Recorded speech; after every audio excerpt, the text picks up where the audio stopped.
Fala, meu caro, Ricardo Teodoro aqui do Incorpora Comigo. Como você pode ver, estamos de novo na estrada, fazendo o quê? Construindo caminhos. Então você que é incorporador, que como eu, acorda cedo e faz a sua correria, entende que deitado na cama ou no sofá a coisa não vai acontecer, aqui é o seu lugar. Meu caro, hoje eu quero falar sobre 4 pilares do Incorpora Comigo, para que você entenda como é que essa parada aqui funciona. Se você olhar em outros vídeos, você vai ver que eu já gravei vários vídeos aqui no canal que eu realmente estou aqui dirigindo. E por que eu fiz isso? Porque justamente é na estrada, é no caminhar, quando a coisa acontece que a gente constrói os caminhos, né?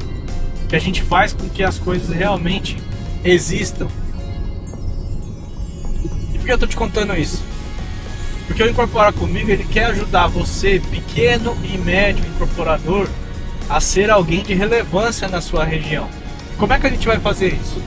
Aqui é um hub de soluções dentro do mercado de incorporação imobiliária, e dentro dessa possibilidade a gente quer trazer para você alguns acessos, tá?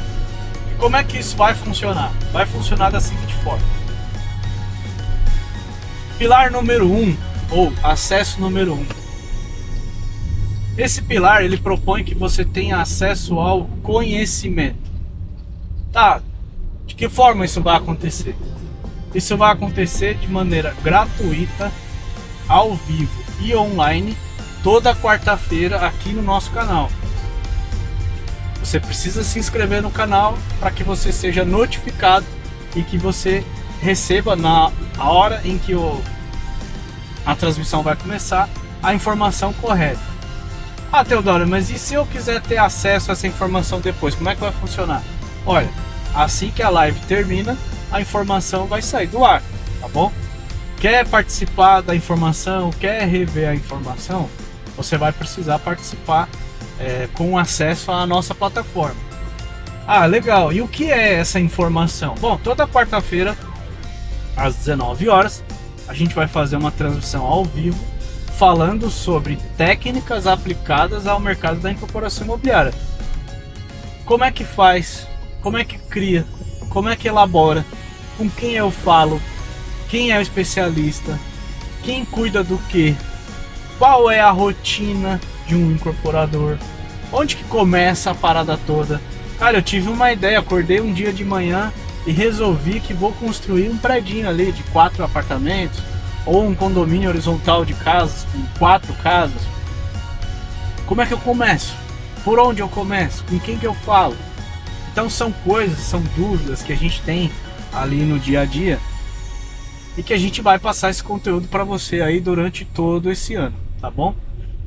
Então o primeiro pilar, acesso a conhecimento. Segundo pilar, se você fizer parte sim da nossa plataforma, você vai ser inserido a um grupo de WhatsApp, e onde neste grupo de WhatsApp a gente tem parceiros incorporadores que estão neste grupo aí de atuação da incorporação imobiliária no Brasil todo. Então você vai poder conversar com outras pessoas iguais a você, que tem as mesmas dores, as mesmas dificuldades, as mesmas rotinas, enfrentam os mesmos problemas. Vai poder colocar o seu problema ali em discussão e poder ouvir a opinião de terceiros. Vai poder ouvir a opinião de terceiros em cima de situações semelhantes às quais você está enfrentando naquele momento. E isso é muito legal, porque às vezes quando a gente está inserido no problema, a gente não consegue enxergar a saída dele. E isso é muito importante, ter uma opinião externa. Você vai ter acesso a networking, a dados de mercados que você queira entrar. Então, por exemplo, vou citar o exemplo que eu citei no vídeo anterior. Eu sou de Santo André, São Paulo, para quem conhece, e eu estou neste momento retornando na estrada, porque eu fui de carro até Balneário Camboriú e estou voltando agora para São Paulo. Estou aqui pegando a serra já próximo à região de Curitiba. Como é que eu conheci esse pessoal? Como é que eu cheguei lá? Através de networking, através de amizades. Pessoas falam de pessoas. Pessoas falarão de você para outras pessoas. Então, se você entender o poder do network, isso pode abrir portas para você que você nem sabe que elas existem, né? Então, a exemplo de novo do que eu acabei de citar, se você é da região ali do ABC e você quer conhecer o mercado catarinense, tem pessoas do nosso grupo que são desse mercado e que falarão abertamente para você qual é a leitura delas a respeito desse mercado, as coisas que elas enfrentam, as coisas que elas precisam desenvolver, quem são os concorrentes, com quem você precisa se preocupar, enfim, vai passar para você uma visão panorâmica do mercado. Isso não é legal? Aqui você tem acesso a esse tipo de informação, tá? No terceiro pilar, além do Incorpora Comigo, nós temos outra empresa, que é uma empresa de arquitetura e construção, e que é a empresa que também cuida da parte da incorporação imobiliária. Então nós temos aí duas formas de participar desse processo de incorporação imobiliária contigo. Uma das formas é você contratando a nossa empresa para prestar serviço para você em alguma das áreas das quais a gente atende. E aí, se você quiser saber quais as áreas que a gente atende, a gente pode marcar uma reunião, seja presencial ou seja online, e a gente conversa um pouco mais a respeito. Mas você pode nos ter por perto, uma vez que a gente já vivenciou esse processo em tantas outras obras, em tantas outras incorporações. A gente pode ajudar você a encurtar o caminho da sua realização, da sua incorporação imobiliária, e evitar que você enfrente algumas dores de cabeça, das quais não só a gente, mas tantos outros incorporadores já enfrentaram. Ou ainda, e essa situação já aconteceu, você pode propor uma sociedade com a gente, ou seja, a gente pode entrar de sócio no empreendimento que você trouxer. Teodoro, seremos sócios de empresa? Não, não seremos sócios de empresa, seremos sócios de empreendimento. E já adianto que aqui a gente vai seguir a cartilha da Lei 4591. A gente não vai fugir do que está previsto lá, tá? Toda a questão de segregação patrimonial, jurídica, contábil, financeira, gestão de vendas e tudo mais, tudo que está previsto ali a gente vai cumprir. A gente sabe da importância daquelas coisas e o quanto aquilo traz de segurança para todos os envolvidos, né? Sejam os incorporadores, sejam os fornecedores de serviço, sejam os compradores, clientes finais, tá bom? E em quarto lugar, mas não menos importante, o Incorpora Comigo consegue trazer para você acesso ao crédito. É isso mesmo que você ouviu, acesso ao crédito. Esse acesso ao crédito ele pode ser feito de várias formas, seja via bancos, e aí envolve, por exemplo, Caixa Econômica Federal, né? De repente você quer gericar sua empresa, só ouviu falar, mas não sabe o que é, aqui a gente tem como te ajudar. Precisa gericar o empreendimento, não sabe como fazer, aqui a gente consegue te ajudar. Quer trabalhar com outros bancos, Bradesco, Santander, a gente também consegue te ajudar. Não, quero trabalhar com fundos de investimento, você tem opções? Temos muitas opções. Enfim, meu cara, se você precisa de um hub de negócios que traga solução para que a sua incorporação imobiliária saia do papel, aqui é o seu lugar. Gostaria muito de ver você lá dentro da nossa plataforma. Eu vou deixar o link aqui embaixo para você ter acesso e conhecer mais um pouquinho sobre o nosso trabalho. Fica ligado, não esquece de ativar o sininho aí, se inscreve, ativa o sininho, curta, comenta, compartilha para que você seja avisado. Toda quarta-feira a gente traz informação relevante sobre o mercado imobiliário, tá bom? Obrigado pela atenção até aqui e vamos construir caminhos. Um abraço.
Muito bem, meus caros, muito boa noite. Sejam bem-vindos aqui ao canal do Incorpora Comigo, Construindo Caminhos.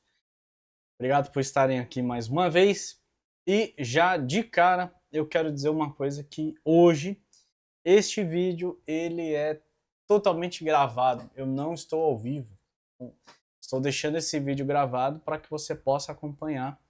Porque hoje, no mesmo horário, aqui na minha cidade, está para mudar a lei, o plano diretor, lei de uso do solo, código de obras e coisas, né, relacionadas a isso. E eu fui convidado para participar de uma reunião onde estarão aí alguns representantes da prefeitura, representantes da construção civil aqui da região. E por conta dessa reunião eu não poderia estar presente ao vivo aqui, mas eu resolvi deixar gravado esse material, fazer essa abertura aqui para deixar para vocês aí a aula de hoje, tá? Hoje a gente vai falar sobre os estágios de projeto na incorporação imobiliária. Como aí nas últimas aulas a gente veio fazendo, então a gente preparou esse material no ano passado, ele é um material gravado, que eu vou colocar aqui logo na sequência. E por que a gente preparou esse material? Eu percebi que muita gente sofre e não entende as etapas de projeto e não entende o porquê de cada um, qual é a função de cada um, por que uma coisa tem que vir antes, por que uma coisa tem que vir depois, quem depende de quem demanda informação para quem. Então, por conta dessa dificuldade de entender todo esse processo e não conseguir visualizar por que demora, por exemplo, para desenvolver um projeto completo, né? Um projeto executivo completo, ele demora, não é feito assim da noite para o dia, né? Então foi por isso que a gente preparou essa aula, tá bom? Então, só lembrando aí, não deixa de curtir, comentar e compartilhar. Manda para aquele teu amigo aí que também é incorporador, que está na labuta diária aí como você, e que tem essa visão de que ele precisa melhorar, ele precisa crescer, e para crescer ele precisa aprender. Nós estamos aqui toda quarta-feira às 19 horas, ao vivo e online. Esse conteúdo é gratuito para ajudar você aí a poder melhorar os seus processos, poder melhorar a tua forma de trabalho, poder colocar e tornar a tua empresa mais relevante no mercado local dela ali. Lembrando que a gente tem também os nossos parceiros de negócio que podem te ajudar e te auxiliar no desenvolvimento do seu empreendimento. E temos os nossos parceiros de crédito, que podem aí te auxiliar e trazer crédito para o seu empreendimento. Nós já apresentamos alguns empreendimentos para esses parceiros de crédito e alguns deles já estão sendo aprovados e já estão aí em iminência de receber os recursos para a execução das obras, em obra, né?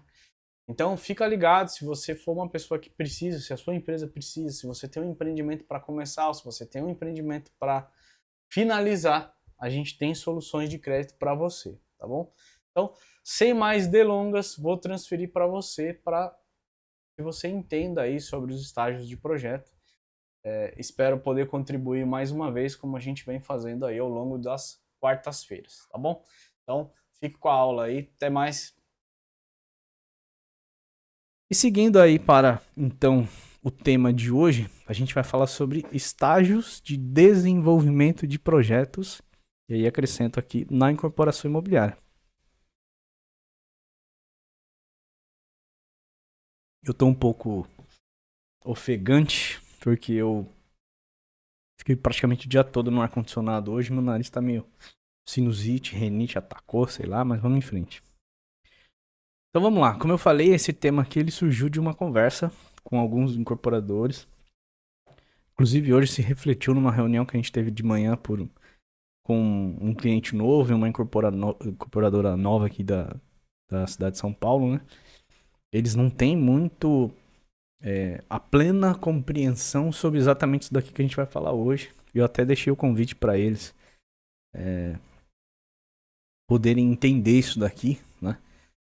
Eles estão lá desenvolvendo os projetos deles e eles vieram de um outro mercado, então até se estiverem presentes aí, acredito que vai ajudar a entender um pouquinho mais sobre essa sequência lógica, né? Porque eu mandei convite pro pessoal lá. Então vamos lá. Muitas são as etapas até a gente poder dizer que temos um projeto completo em mãos. Só que quando a gente fala em pacote completo, o que de fato a gente precisa ter, né? Hoje vai ser bem textual, tá? A gente precisa escrever pra caramba para poder explicar essa sequência toda.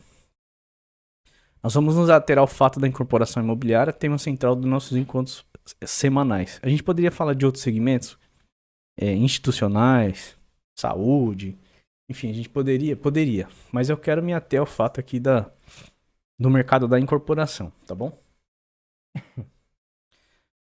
Um projeto completo, ele propõe ter todas as disciplinas. Quando a gente fala disciplina, eu quero dizer arquitetura, estrutura, elétrica, hidráulica, incêndio, paisagismo, ambientação, interiores e por aí vai. Tá? O céu é o limite. Mínimas e necessárias para o bom entendimento da proposta a ser realizada no seu empreendimento. Sendo, e aí as que eu já mencionei, né? Arquitetura, projeto legal, estrutural, hidráulico, elétrico, sinais, dados, voz, segurança, PDA, sistema de proteção combate incêndio, automação, segurança, né? Eu já falei. Enfim, aí o céu é o limite. Eu cheguei a trabalhar num projeto hospitalar que tinha 51 disciplinas, né? Na incorporação imobiliária a gente tem aí em torno de 10 a 12, 13 disciplinas, né? No residencial. É um pouco menos complexo, digamos assim. Então vamos lá, vamos falar do que é o estágio 1, que é o início dessa caminhada, é o início da jornada. Por onde é que a gente começa, né? Então a gente começa pelo estudo preliminar. É praticamente o primeiro rabisco de qualquer coisa que a gente possa chamar de pensamento sobre um edifício, uma edificação esboçada no papel. Seja ele feito a lápis, né, no modo antigo ali, num papel, um grafite, ou seja ele já trabalhado a partir de software, né? Então, dentro do contexto da arquitetura, um estudo preliminar é uma etapa fundamental que ocorre no início do processo de projeto. Ele é realizado para coletar informações, identificar objetivos e requisitos, analisar restrições e possíveis soluções e estabelecer as bases para o desenvolvimento do projeto arquitetônico. Essa fase é crucial para garantir que o projeto se inicie com uma compreensão sólida e abrangente do contexto e das necessidades envolvidas. A gente fala muito sobre um programa de necessidades. O que é esse programa de necessidades? No programa de necessidades, é quando a gente senta com o incorporador, com o cliente, o gestor daquele projeto. E quando a gente senta, a gente elabora um programa onde a gente vai atender as necessidades desse incorporador, desse cliente, vamos chamar assim. Exemplo da reunião que a gente teve hoje pela manhã, quando a gente estava conversando com esse novo cliente, né? Ele ainda é um primeiro trabalho que ele vai fazer. E aí a gente tava falando, cara, mas nessa região, para esse público, você já tem certeza qual é o teu público? Tenho, esse tipo de projeto, sim. Quais são os benefícios que você vai querer dar pro seu cliente? Vai ter suíte? Não vai ter suíte? Nós vamos pensar em áreas condominiais, vai ter piscina, vai ter salão de festa, vai ter churrasqueira, vai ter quadra, vai ter espaço para pet. Como é que vai ser a portaria? Vai ter algum benefício nesse sentido? Enfim, a gente discutiu ali várias questões para que a gente pudesse ali compor esse programa de necessidades e a partir daí a gente conseguir definir aí um estudo preliminar, já traçar os primeiros registros, né? Os primeiros desenhos ali dentro das necessidades e das solicitações desse incorporador. As principais funções de um estudo preliminar dentro da arquitetura, quais são? Então, dentro desse nosso contexto, um estudo preliminar é uma etapa fundamental que ocorre no início do projeto. Ele é realizado para coletar informações, identificar objetivos e requisitos. Já falei essa parte, né? As principais funções de um estudo preliminar dentro da arquitetura. Coleta de informações. Então, é isso que eu falei, a questão do programa em si. Durante o estudo preliminar, os arquitetos coletam informações detalhadas sobre o local do projeto, onde que é, que bairro que é, Qual é o zoneamento? Qual as diretrizes do lugar? Como que é o entorno? É aclive, é declive, é plano, tem patamares? Como que é o vizinho? A gente já começa a olhar essas coisas, né? Questão da topografia. Clima. Se a gente tá aqui no centro da cidade, se a gente tá na serra, se a gente tá no litoral, se é no sul, se é no norte, se é no nordeste, se é no centro-oeste.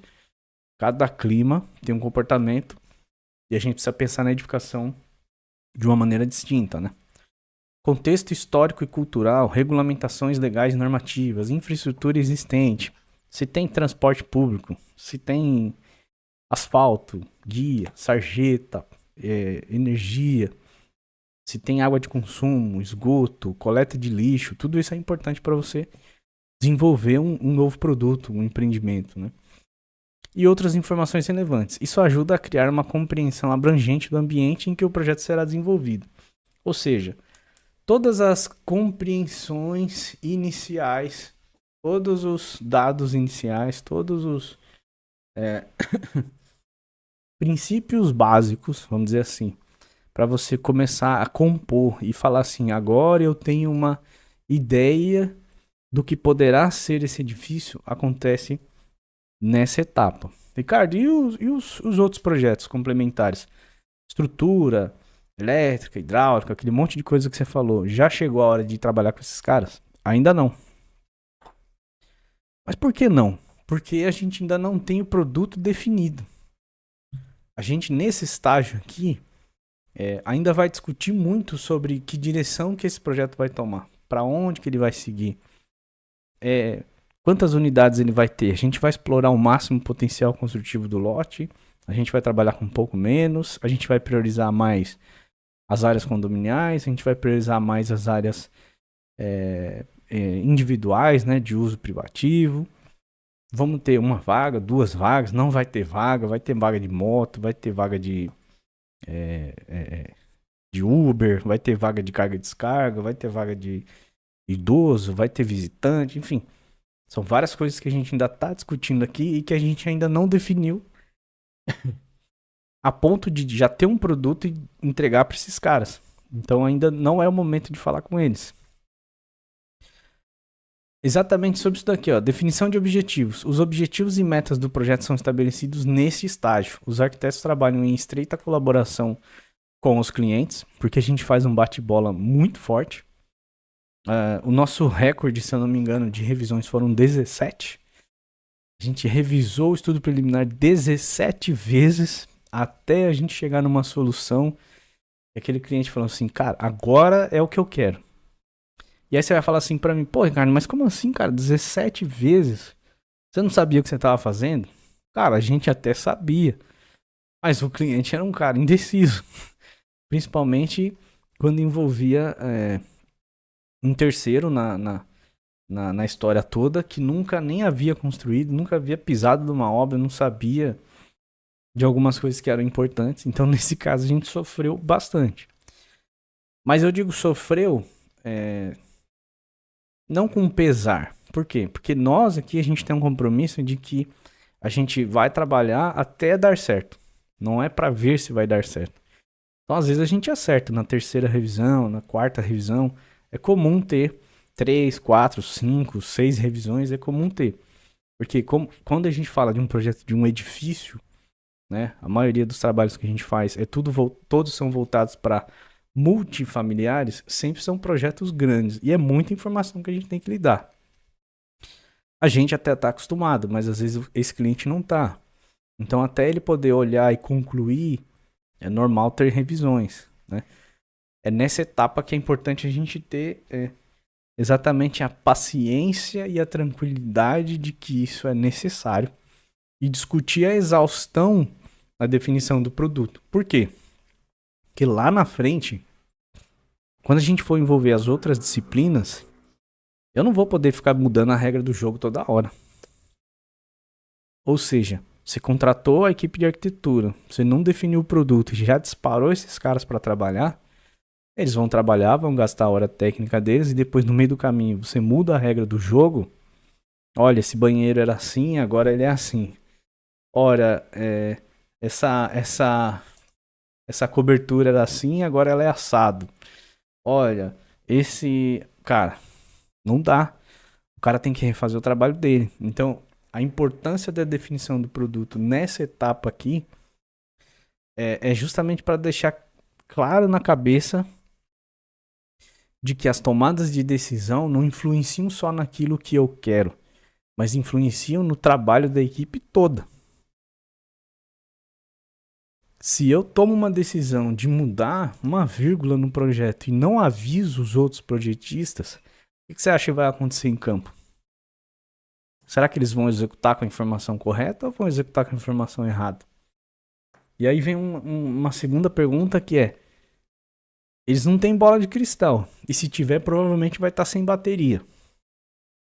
O que é mais barato? A gente corrigir ou consertar um erro no papel ou em campo? Acredito que todo mundo vai estar de acordo que consertar no papel é muito mais barato.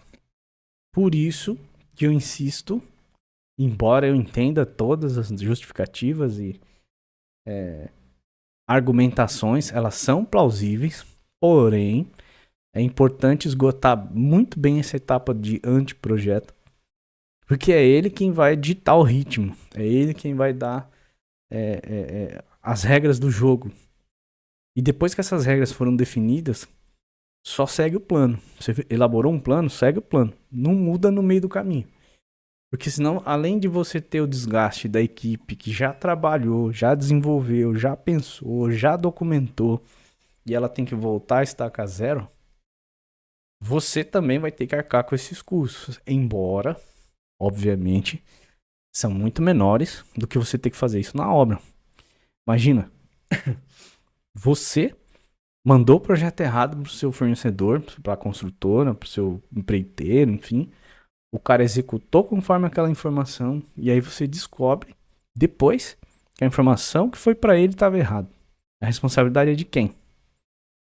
É sua. Então, de novo, clareza na questão do desenvolvimento do produto, tá? Identificação de requisitos. Os requisitos funcionais e espaciais do projeto são identificados aqui. Isso inclui a compreensão das necessidades dos usuários, as atividades que ocorrerão no espaço, os fluxos de circulação, os espaços necessários e a relação ou as relações entre eles. No residencial, essa questão toda aqui é até mais simples.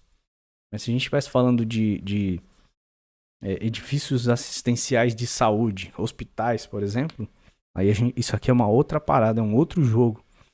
Questão de fluxos de circulação, de entrada e saída de pessoas, de funcionários, de médicos, de material infectante, lixo, alimento, enfim. Lá tem um regramento um pouco mais pesado do que no residencial. Mas mesmo assim, há situações em que você não pode criar conflitos entre elas. Por exemplo, circulação de veículos e circulação de pessoas. É uma coisa que tem que ser muito bem definida. E aqui a gente já tratou disso. Análise de restrições. Nessa fase, são avaliadas as restrições que podem impactar o projeto, como regulamentos urbanísticos, zoneamento, restrições orçamentárias. Aqui a gente já faz uma prévia, né?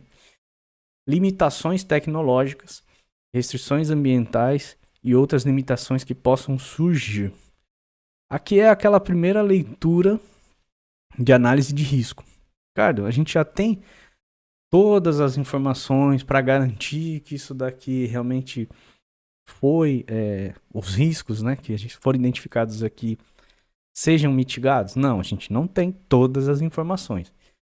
A gente já tem pelo menos o que saber, mas a gente ainda não tem o como nessa etapa. Porém, se eu já sei quais as perguntas que eu tenho que fazer, fica mais fácil eu trabalhar nas respostas depois. Se eu não sei nem o que perguntar, aí complica. Mas se eu já tenho as perguntas, que é o que, depois a gente trabalha o como. Seguindo, exploração de soluções preliminares. Os arquitetos desenvolvem conceitos iniciais e esboços de soluções arquitetônicas. Então é aqui quando a gente começa a apresentar os primeiros desenhos para que o cliente, para que o incorporador, para seja a pessoa que vai realizar aquela construção, ela comece a entender. Então, esses conceitos, eles podem incluir diferentes abordagens para atender aos requisitos e objetivos definidos. A ideia é explorar várias alternativas antes de selecionar a mais adequada. O que eu quero dizer com isso? A gente pode, eventualmente, apresentar a solução A, a solução B, a solução C. Depende de cada caso. Então, olha, na solução A, eu cheguei aqui numa ideia de 80 apartamentos de 2 dormitórios com uma suíte e uma vaga de garagem. Na solução B, eu cheguei em 90 apartamentos de 2 dormitórios com um banheiro sem suíte e uma vaga de garagem. Então, por conta da diminuição de um banheiro de uma suíte, eu ganhei o potencial de mais 10 unidades dentro do potencial construtivo. Estou falando completamente aleatório aqui, tá? Não quer dizer que isso reflete assim na realidade, mas estou citando um exemplo. E na hipótese C, a gente fez 120 apartamentos tipo estúdio.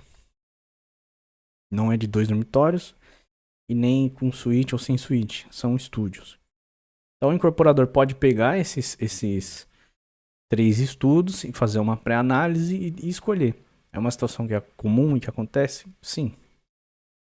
Avaliação de viabilidade. Durante o estudo preliminar é realizada uma avaliação de viabilidade das soluções propostas. Isso envolve a análise das implicações técnicas, econômicas, sociais e ambientais de cada opção. Lembra daquela coisa que a gente falou das forças do lugar, né? Ajudando a identificar qual é a mais viável e sustentável. Vou dar um exemplo de novo que eu vivo dando aqui. Aquele caso da construtora perto da minha casa, que era uma construtora do litoral, e ela veio fazer um empreendimento aqui em Santo André, que é a minha cidade, e ela usou as mesmas características de fachada que ela acostumou a fazer a vida inteira no litoral. Lá no litoral fazia sentido ter revestimento na fachada como pastilhas. Aqui é tido como custo de manutenção e muito trabalho de manutenção. O que aconteceu com esse empreendimento? Encalhou, pura e simplesmente porque era um prédio com fachada de pastilha. O prédio é feio? Não, não é esse o ponto. O ponto é que a questão social da região não faz sentido. E tecnicamente também não faz sentido. E aí empacou a venda de um prédio por conta de uma análise pequena que esse incorporador não fez. Ele achou que porque ele tinha feito vários no litoral, ele poderia fazer aqui que o pessoal ia gostar. Cardo, tô ouvindo essa história pela primeira vez. No litoral tem a questão da maresia e a barra impermeabilizante, vou traduzir, e a cerâmica ou o revestimento cerâmico na fachada funciona também como uma barra impermeabilizante. Por isso que lá isso faz total sentido. Ou em áreas que tem uma umidade muito excessiva, né? Pra gente que tá aqui a 70 quilômetros do litoral, isso não faz sentido, né? Não importa. Né? Deixa eu ver aqui. Juliano. Me aconteceu agora nos sobrados que estou fazendo. O Marcelo são 8, porém o da esquina, a arquiteta recém-formada, viu no plano diretor que a unidade unifamiliar recua de 2 metros. Porém, como sobrados geminados, são unidades multifamiliares e estamos concretando a laje e o engenheiro se deu conta e o que fazer? O CREA foi na obra, fez o apontamento, conseguimos por meios políticos manter o projeto da arquiteta, mas se fosse seguir a risca, teríamos que demolir ou diminuir um sobrado. Pois é. Isso acontece. Não deveria, né? O que faltou aí nesse caso, né? Faltou o traquejo, digamos assim, com a questão da legislação em si, né? Entender o produto, entender a diferença de um multifamiliar para o unifamiliar e a aplicação da lei em cima disso. Talvez ela não entendeu nem a proposta do próprio projeto dela. Perdão. Como eu falei, eu tô com a sinusite atacada aqui. E a rinite, né? Ar-condicionado me arrebenta.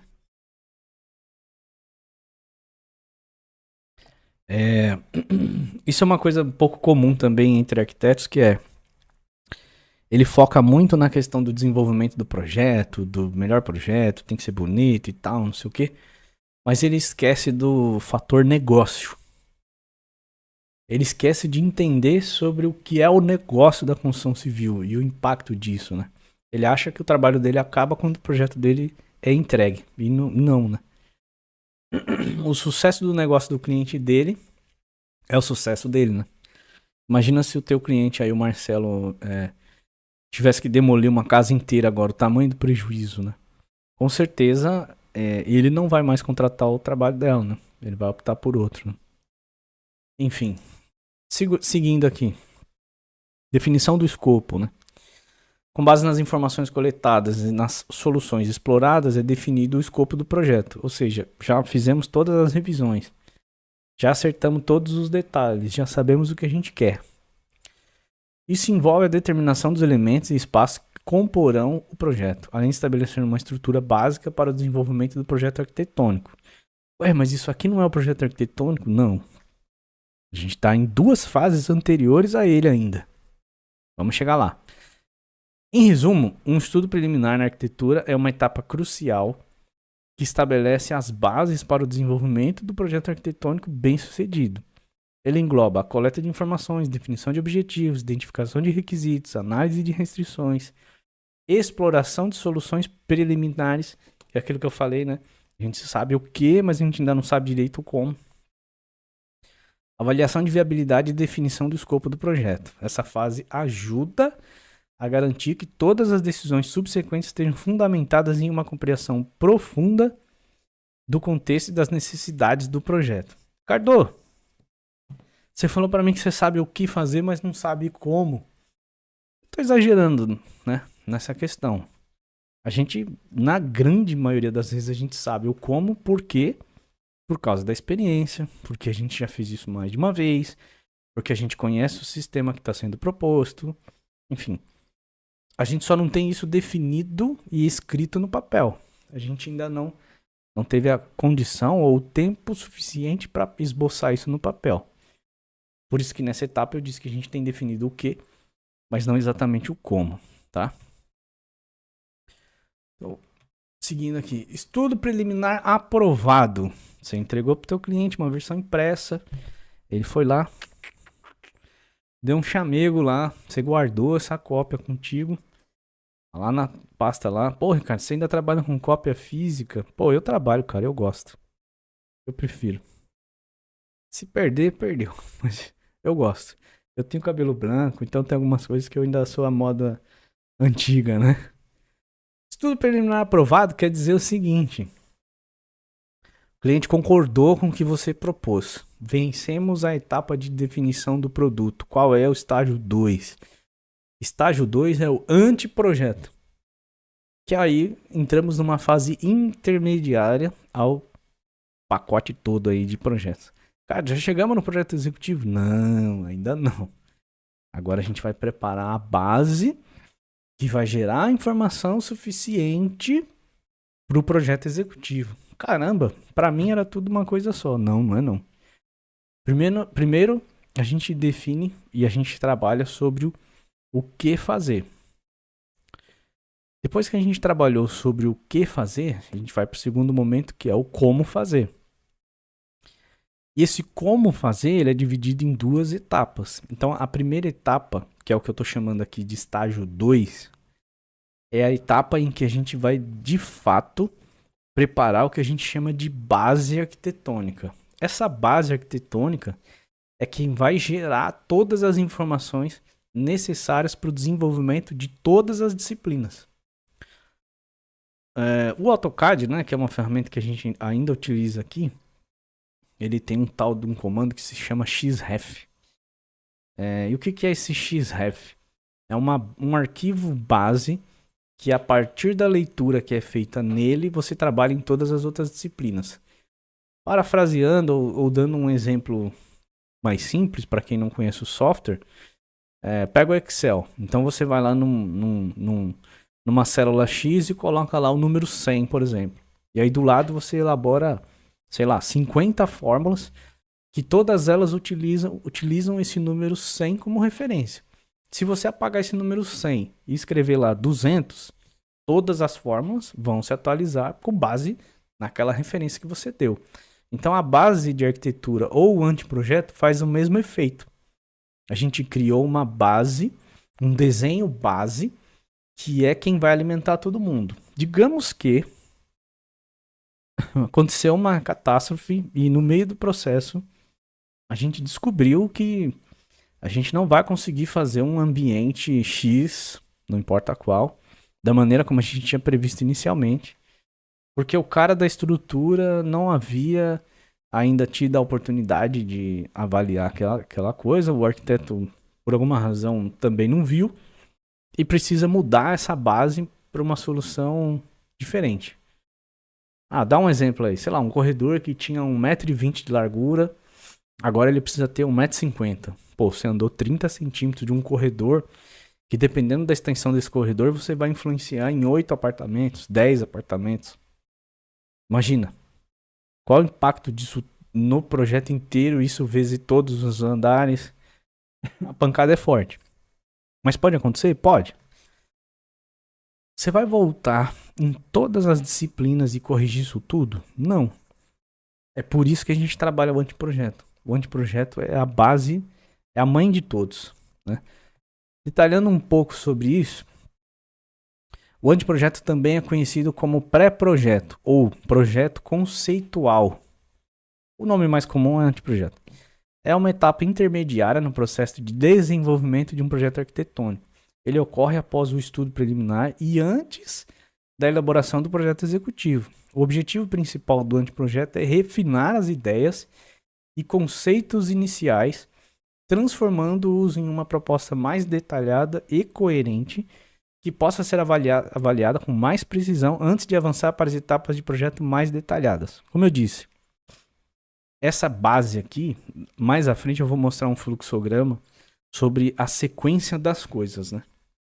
E aí vocês vão ver o vai para lá, vai para cá, a importância dessa explicação que a gente colocou aqui. A função do anteprojeto dentro da arquitetura inclui desenvolvimento conceitual. O anteprojeto continua a explorar as ideias e conceitos estabelecidos no estudo preliminar. Os arquitetos refinam e desenvolvem as soluções iniciais considerando a funcionalidade, a estética e as necessidades dos usuários de maneira mais detalhada. A gente amplia um pouco aqui a questão da definição de layout. Layout, existe o layout de divisão de espaço, de funções, existe o layout mobiliário. Quando a gente está fazendo estudo preliminar, a gente preocupa muito mais com a questão do espaço e funções. A gente não entra muito, embora a gente faça ali um estudo, no estudo preliminar a gente faça um layoutzinho bem básico, mas a gente não aprofunda muito. Então aqui a gente começa a aprofundar um pouco mais. Durante o anteprojeto são elaborados layouts. E por que a gente não aprofunda muito? Porque, como eu acabei de citar, nosso recorde foram 17 revisões. Eu imagino você fazer 17 vezes o mesmo projeto. Não faz sentido. Então, aqui é um sofá, eu desenho um retângulo na medida padrão de um sofá. E acabou, cara. Eu quero de 3 lugares, eu quero de uma chaise, eu quero... Meu amigo, a gente vai ver isso aí depois.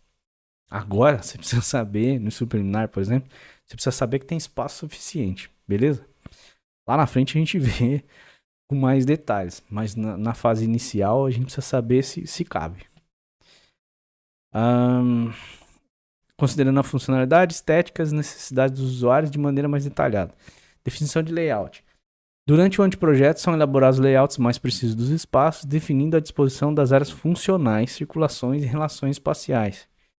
Isso ajuda a visualizar como o edifício ou o espaço será organizado em termos de fluxos e usos. É aquela revisão zona geral também, né?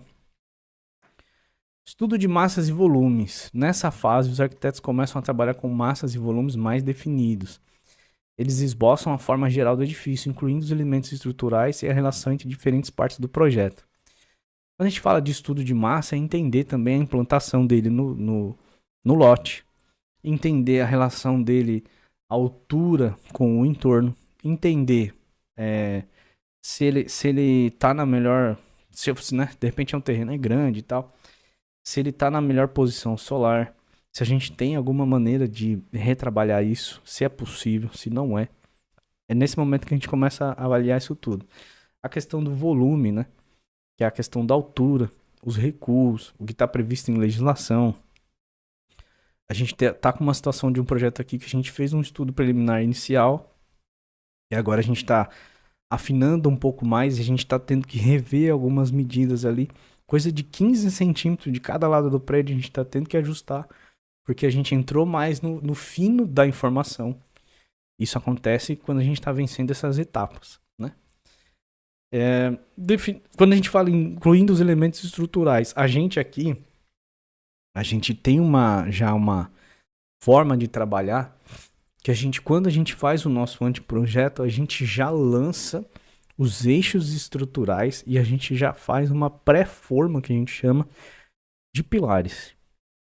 Por quê? Se eu sei exatamente onde estão os eixos estruturais, se eu sei mais ou menos, por que eu digo mais ou menos? Porque eu não sou especialista em estrutura de concreto, por exemplo.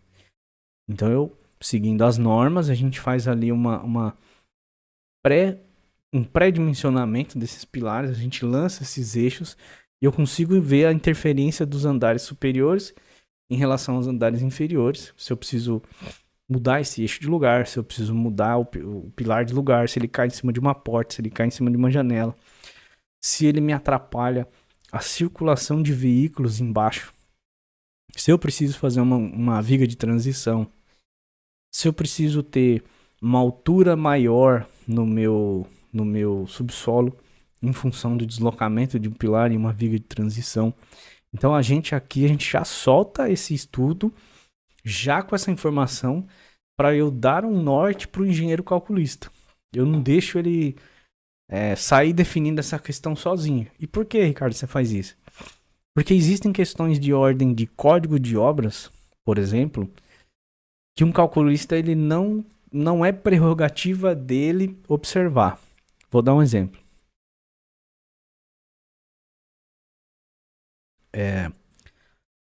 Aqui em Santo André, por exemplo, se você tem um estacionamento não residencial, qualquer uso não residencial, seja subsolo, seja estacionamento no terra, mas se for coberto, claro, você tem que ter um pé direito livre de 2,30. Esse pé direito livre de 2,30 implica o seguinte: pode ser embaixo da viga, fundo de viga, né, que a gente chama, e piso fundo de viga 2,30? Pode. Eu posso passar um tubo de incêndio com um diâmetro de 100, né, o famoso 4 polegadas, embaixo dessa viga? Não posso. Por quê? Porque eu infligi justamente essa questão dos 2,30. Olha, eu tenho dificuldade porque eu não posso elevar 10, 15 centímetros o nível do pé do piso superior, porque eu vou ter problema com o gabarito, porque eu vou ter, enfim, outros problemas. O calculista sabe disso? Ele não sabe.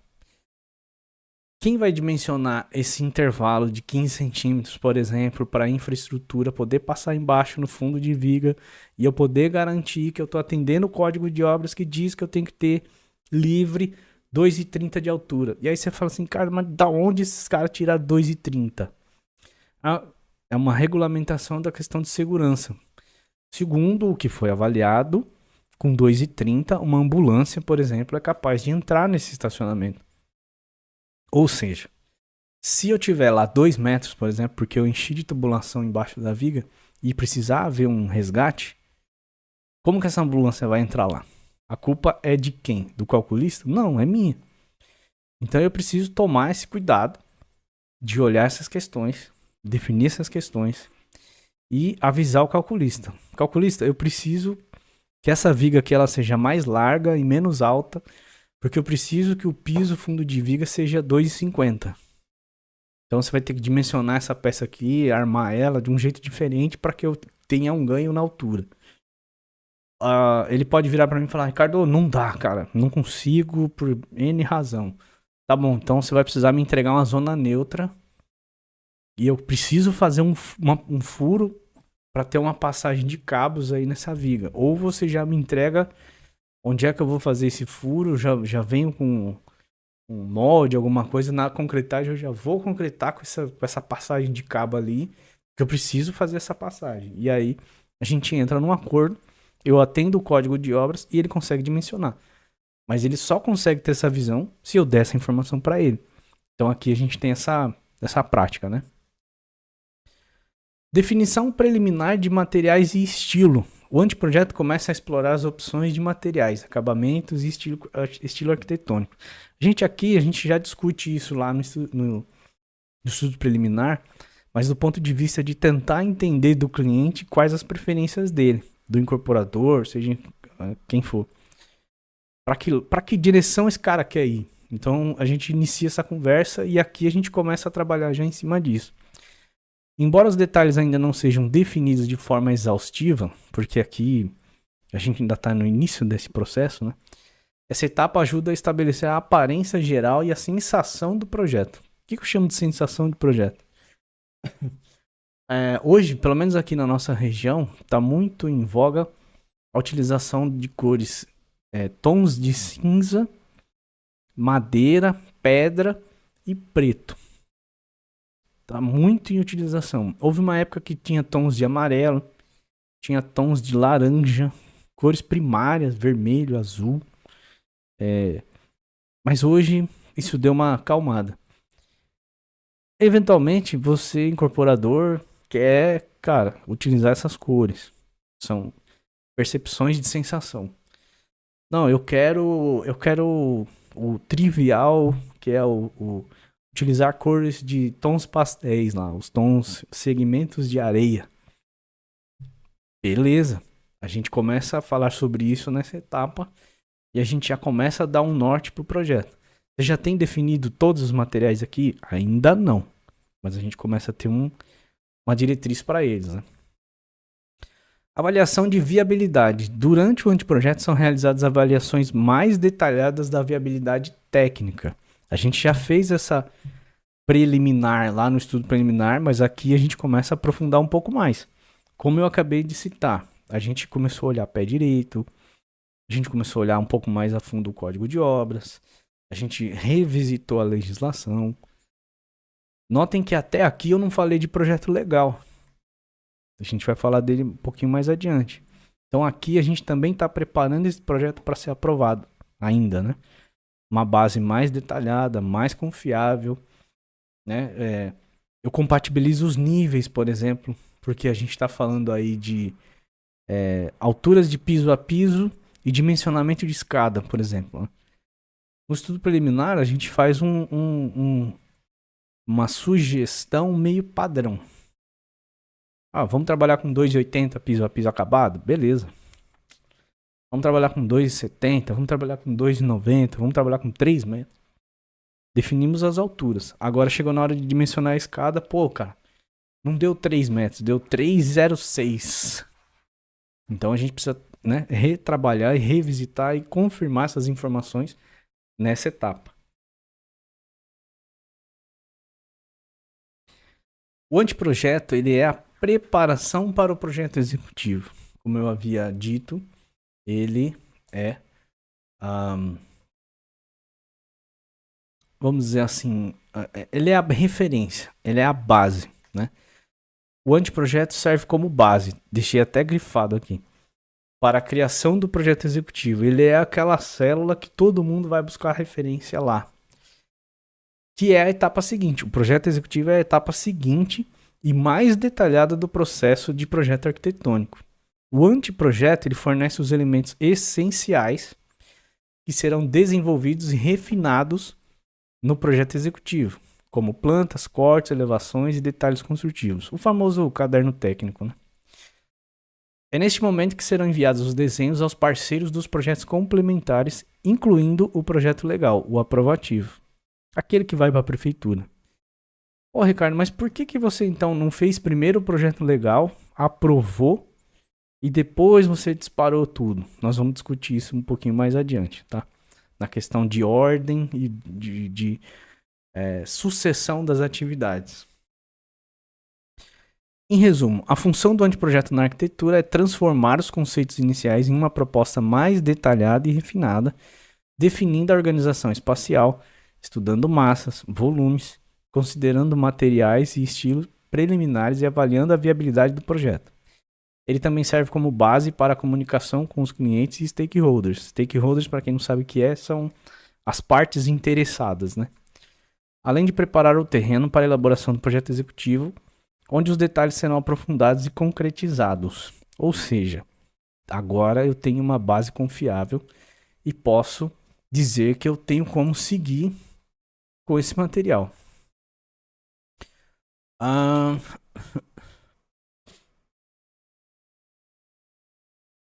Anteprojeto desenvolvido. Estágio 3. Projeto executivo. Temos uma base confiável. Definimos o que fazer. Definimos o como fazer. Agora nós vamos detalhar o como. Ou seja, já sei tudo que eu tenho que fazer. Agora eu só vou explicar como. E é aí que entra o projeto executivo. E essa é a etapa mais complexa de todo esse rolê que a gente está falando, né? Essa é a etapa mais difícil e mais complexa, mas que eu, Ricardo, me divirto mais. É a que eu mais gosto quando a gente fala em projetos, né? O projeto executivo é a etapa mais detalhada e mais técnica no processo de desenvolvimento de um projeto arquitetônico. Ele ocorre após a fase de anteprojeto e envolve a criação de documentos precisos e completos que servirão como guia para a construção do edifício ou seu espaço. O objetivo principal do projeto executivo é fornecer informações detalhadas o suficiente para que os construtores possam executar o projeto de acordo com as intenções e especificações dos arquitetos. Extremamente importante, cara. Volto lá atrás naquela frase que eu falei. Aqui já não é mais momento para mudar de ideia. Já passamos essa etapa. Eu tô pegando a informação que um monte de letrado discutiu e vou dar na mão de um pessoal de mão de obra que não teve, ou enfim, a mesma oportunidade de se desenvolver na letra como a gente teve. Então eu preciso ser o mais simples e objetivo para que este profissional de campo tenha a perfeita leitura e compreensão daquilo que está na nossa cabeça. Eu sempre brinco o seguinte: você acha que arquiteto é criativo? Dá chance pro pedreiro ser criativo, cara. Eles botam a gente no bolso. Os caras são muito mais criativos que a gente. E por que isso acontece? Porque eles não têm o mesmo compromisso, e quando eu digo compromisso, é por conta da responsabilidade técnica, da questão da leitura das normas, legislações, procedimentos técnicos e tudo mais. Eles não têm o mesmo compromisso com isso tudo que a gente tem. Então, logo, a aplicação da criatividade deles, ela é muito mais livre do que a nossa. E aí eles chegam a soluções que a gente não é capaz de imaginar, justamente por conta dessas travas que a gente tem. Então, de novo, enfatizo, aqui já não é mais lugar para mudar de ideia. Aqui é o lugar, cara, definiu a regra do jogo, só segue. Definiu o plano, segue o plano. A função do projeto executivo dentro da arquitetura, aqui já, né, na fase detalhada, inclui detalhamento construtivo. No projeto executivo, todos os elementos do projeto são detalhados de forma minuciosa. Isso inclui a definição exata das dimensões, posições e formas de todos os elementos arquitetônicos, como paredes, pilares, vigas, janelas, portas e outros elementos. Especificações técnicas. São fornecidas as especificações detalhadas para todos os materiais e produtos a serem utilizados na construção. Isso inclui informações sobre padrões de qualidade, resistência, acabamentos, cores, texturas e mais um monte de coisa, né? Documentação gráfica completa. O projeto executivo contém desenhos técnicos em detalhe, como plantas baixas, cortes, elevações, perspectivas, detalhes construtivos e esquemas de instalações. Quem tiver curiosidade de ver um projeto grande, completo e nunca viu, manda um zap para mim depois, seja no particular ou no grupo lá, que eu mostro para vocês um grande que a gente tenha feito e que seja bem completo, tá? dou acesso para vocês num Drive, né? Esses desenhos são elaborados de maneira precisa, utilizando convenções padronizadas para representar informações arquitetônicas, estruturais, elétricas, hidráulicas e outras. Existem normas para as representações gráficas, né? Então, eu não posso sair desenhando, achei que é desse jeito e ir lá e fazer. Não, não é assim que funciona, né? Coordenação de disciplinas, é papel do arquiteto fazer isso. No projeto executivo, há uma forte ênfase na coordenação entre diferentes disciplinas envolvidas no projeto. A integração correta dessas informações é fundamental para evitar conflitos e garantir uma construção suave. Isso aqui eu estou tentando explicar poeticamente o que é a compatibilização de projetos. O que é esse raio dessa compatibilização de projetos? Lá no fluxograma, eu vou mostrar daqui a pouco, mas a gente gerou a base e mandou para o cara da estrutura e explicou para ele, cara, eu preciso disso, disso, disso e disso, beleza? Beleza. Esse cara vai trabalhar por um período e depois ele vai me devolver essa informação. Eu preciso saber ler a informação que ele produziu e, inclusive, entender se ele entendeu o que eu pedi. Se eu não soube passar a informação, é um problema. Se eu passei a informação, mas eu não sei depois voltar e fazer a leitura sobre aquilo que ele projetou, aí é outro problema. Ricardo, existem arquitetos que têm dificuldade com isso? Sim, existem. E é, infelizmente, mais comum do que deveria. Mas existem. Cumprimento de normas e regulamentos. O projeto executivo precisa estar em conformidade com todas as normas e regulamentos aplicáveis, incluindo códigos de construção, regulamentações de segurança, normas de acessibilidade e requisitos ambientais. Orçamentação precisa. Quando a gente tem o pacote de projetos executivos, a gente tem o que, a gente tem o como, a gente tem o quanto e a gente tem o quando bem definidos. E é aí que a gente consegue preparar a planilha orçamentária. Tá, e quando a gente faz um pré-orçamento, quando a gente faz o tal do orçamento estimativo lá no estudo preliminar, você não tinha essas informações para poder dar preço. Como é que você faz nesse caso? Nesse caso, a gente se utiliza de referências anteriores, similares à experiência atual. Exemplo. Você vai fazer um estudo preliminar de custos para um projeto que tem características semelhantes, seja de nicho, tamanho e região, a outros que você já tenha feito. Isso majora a chance de você repetir os mesmos custos. Salvo a questão da inflação, do INCC, dos ajustes de preço, variação de preço por região, sempre a gente consegue compor um preço médio para prever esse orçamento preliminar lá na fase inicial, no estudo preliminar ali, e poder ter um norte que ele vai oscilar, mas não vai oscilar muito da sua previsão orçamentária. Ricardo, vamos dizer que eu previ que o custo do meu projeto inicialmente ia ser por volta de R$ 2.900 o metro quadrado. E agora que a gente tem o projeto executivo pronto e desenvolvido, a gente planilhou, quantificou, fez a CPU de tudo e a gente está chegando em 3.100. Ou seja, deu uma majoração de R$ 200 por metro quadrado aí, vamos dizer, pouco menos do que 10%. E estourou meu orçamento. O que a gente faz nesse caso?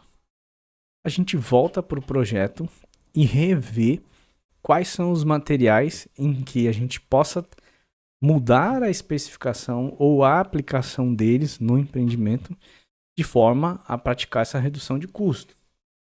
Tá, e quais são esses materiais? Soluções estruturais, raramente a gente mexe, a menos que a gente mude de solução sem comprometer a segurança. Tá, me dá um exemplo. Vamos dizer que a gente vai fazer um subsolo muito grande e a gente definiu ali que a gente ia fazer perfil metálico cravado junto com cortina de contenção pré-moldada em concreto. Hoje, quem acompanha os preços de mercado sabe que o perfil cravado está mais caro que o ouro, né? O aço ali, esse serviço, tudo está absurdamente caro. existe uma solução estrutural que não subestime ou não diminua a questão da segurança, mas que possa ter uma eficiência financeira melhor, o calculista, o especialista, o cara que é especialista em contenções vai dizer, tem essa outra solução aqui que é o solo grampeado. No solo grampeado é uma outra solução e a gente vai fazer uma redução aqui de, sei lá, chutão, 30% do custo desse item no projeto. E quando eu faço a redução desses 30% do custo desse item no orçamento global, desses R$200 eu já consegui tirar 50 por metro quadrado. Pô, bacana. Quais outros itens a gente consegue normalmente trabalhar para fazer redução de custos? Geralmente é lá na fase, nos materiais de revestimentos e acabamentos. Louças, metais, cerâmicas, porcelanatos, esquadrias, porta, janela. Esses materiais a gente consegue retrabalhar de forma a fazer uma redução de custo sem perder muita qualidade e sem perder a aparência que a gente gostaria de dar para aquele empreendimento. Infraestrutura, tubulação de elétrica, hidráulica, de dados, esgoto, enfim, a gente consegue trocar a especificação e reduzir custo, a gente consegue. Parte de cabeamentos, né? Trocar a especificação de um material A para um material B. Tudo isso dá para a gente direção e diretriz, vamos chamar assim, para redução de custo nos orçamentos. Mas a gente faz esse trabalho de ir até o final do processo, descobrir o número não é satisfatório, a gente volta para as definições, refaz as especificações, sem alterar quantidades, mas a gente muda as especificações, volta para o orçamento, refaz o orçamento, atingiu o número que a gente precisa, atingiu, segue com essa especificação. Ricardo, não atingiu, mas a diferença agora ela é possível de se absorver, segue com a especificação. Ricardo, não atingiu, volta para o projeto, revê as especificações, baixa mais um pouquinho, atingiu, segue. É assim que a gente retrabalha a questão do controle do orçamento no empreendimento de incorporação imobiliária, tá? Cumprimento de normas e regulamentos eu já li, né? Orçamentação precisa, que é o que a gente acabou de falar, com base nas especificações técnicas e nos detalhes fornecidos no projeto executivo, é possível realizar uma estimativa de custos mais precisa para a construção. Base para a construção. O projeto executivo é a referência principal para os construtores. Eles utilizam as informações detalhadas fornecidas no projeto para realizar a construção de acordo com as intenções do arquiteto e do cliente. Eu trabalhei numa consultora aqui em São Paulo que chama Método Engenharia até 2015, que foi quando a gente abriu a empresa e estamos aqui até hoje, né? Na Método, eu fui arquiteto de uma obra e é um hospital que ele fica aqui na Brigadeiro Luiz Antônio com a Paulista, quem conhece a região ali. Hoje ele se chama Hospital Samaritano. Ele é um hospital tipo AA da AMIL, aqui em São Paulo. E na época era eu e mais uma equipe que trabalhávamos lá. E o meu papel como arquiteto em campo era garantir que a obra tinha informação suficiente e correta para a execução dela, com no mínimo 4 meses de antecedência, sendo que era um projeto executivo que entre projetos, todas as disciplinas, é o caso que eu citei que tinha 51 disciplinas, a gente tinha 8.000 documentos. Então imagina, primeiro, você fazer a leitura desses 8.000 documentos. Eu tive que ler todos. Eu passei uns 40 dias debruçado só lendo primeira leitura. Eu li tudo, todos os desenhos, todos os projetos, todos os memoriais, todas as planilhas, eu li tudo. E eu passei 2 anos lá nessa obra trabalhando para que não houvesse falta de informação para o pessoal de execução, né? Tinha um engenheiro de produção, tinha um engenheiro de instalações e eu era o arquiteto responsável. Essa é a extrema importância de você ter um projeto executivo bem feito, compatibilizado, com as informações corretas, detalhado. minimamente, a informação que eu chamo de mínimas e necessárias. É daí para mais. Se não tiver o mínimo necessário, a gente vai ter problema em campo, com certeza, né? Opa, trava-língua. Minimização de erros e problemas. Que é uma das coisas que eu fazia enquanto trabalhava lá. A clareza e a abrangência do projeto executivo ajudam a reduzir erros e problemas durante a construção. Uma documentação detalhada diminui a probabilidade de interpretações equivocadas ou modificações improvisadas. Pessoal do Improvitec, né? Controle de qualidade. O projeto executivo passa por revisões e controle de qualidade rigorosos para garantir sua precisão e integridade. Isso contribui para a qualidade final do projeto executivo. Aqui a gente tem um procedimento de validação que a gente utiliza 4 cores para validar um projeto. Então toda vez que a gente faz um projeto, a gente termina ele, a gente imprime esse projeto e a gente vem e a gente tica com caneta mesmo. A minha tá sempre aqui na mesa, ó, para quem tá aqui no Zoom. A famosa Bic 4 cores, para quem tá aqui no YouTube, né? E para quem tá aqui no Instagram, estamos ao vivo aqui. Essa Bic, olha lá, o Jean tá mostrando a dele lá. Essa Bic aqui, cada cor dessa a gente utiliza para uma função. Então, esse aqui tá certo, isso aqui tá errado, esse daqui o conceito não é esse. E esse daqui é o que você corrigiu que estava errado, agora eu tiquei, eu confirmei que você fez certo dessa segunda vez. Então a gente passa por esse controle da informação dentro do nosso padrão de trabalho aqui, né? Então, em resumo do projeto executivo, a função do projeto executivo na arquitetura é fornecer um conjunto completo e detalhado de informações técnicas, desenhos e especificações que permitam a construção do edifício ou espaço de acordo com as intenções e visões dos arquitetos. Cardo, por que você não falou dos engenheiros? Há engenheiros civis que trabalham também com desenvolvimento de projetos de arquitetura. É comum. Há alguns. Essa grande maioria acaba não tendenciando para esse lado, né? Então, por isso que aqui a gente focou nos arquitetos, né? Ele é a base técnica para a execução da obra, assegurando a precisão, a conformidade com regulamentações e a qualidade do projeto construído.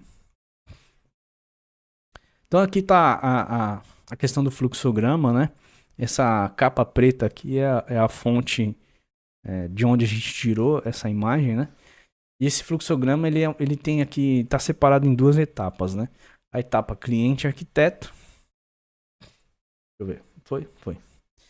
A etapa cliente-arquiteto e depois a gente vai falar de um projeto completo, né?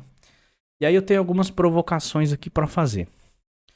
Vê que o início é quando a gente imagina o seguinte: o incorporador fala assim, puxa vida, tá na hora de eu buscar a realizar um empreendimento novo. Então esse é o início, é quando ele tem a ideia. Essa ideia pode ser a partir de um cliente ou pode ser a partir de um terreno. E aí esse cliente chega com um terreno ou você vai direto para o terreno. E nota que ali está a compra do terreno pelo cliente e depois o cliente contrata o arquiteto.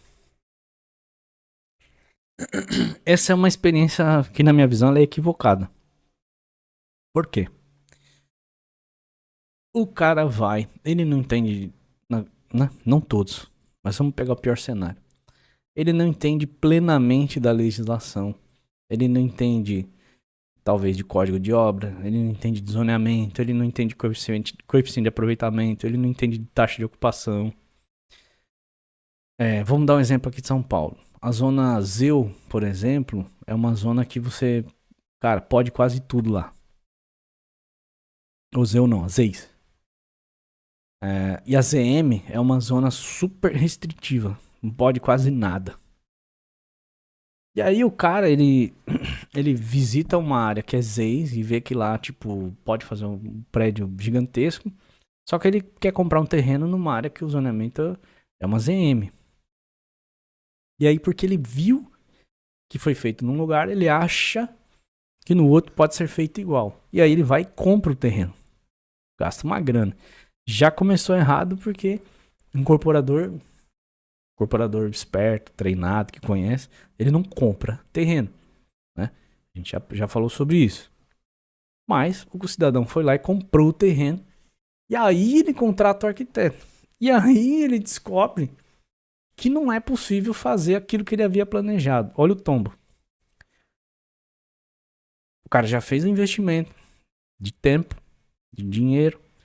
Às vezes levantou lá um recurso com o investidor, enfim.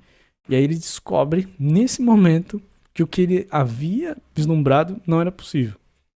Então a minha sugestão nesse caso aqui é, antes de comprar o terreno, fala com o seu arquiteto de confiança. Pede para ele fazer um estudo, ainda que rápido, das diretrizes urbanísticas locais. Porque aí ele já vai te dar esse norte. Ele vai dizer para você, olha, cuidado com isso aqui, cuidado com aquilo ali, cuidado com isso aqui. Ó, aqui pode isso, aqui não pode isso. Aqui o gabarito é tanto, aqui a coeficiente de aproveitamento é tanto. Então, com base nesse tanto, você vai produzir até tanto.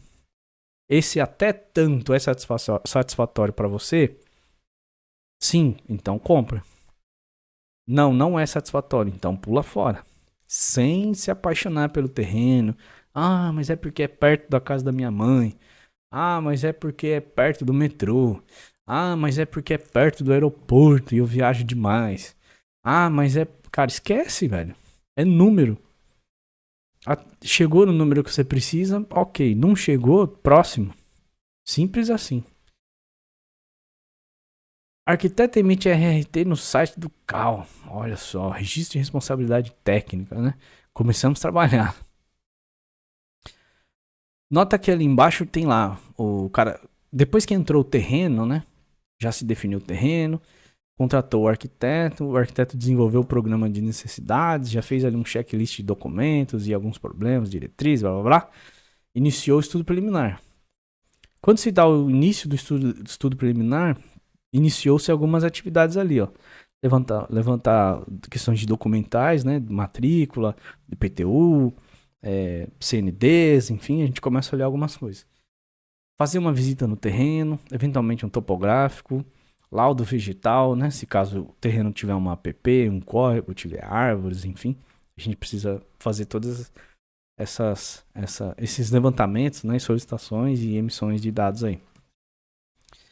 Fizemos isso, definimos o produto, a gente acabou de falar que depois do estudo preliminar vem o quê?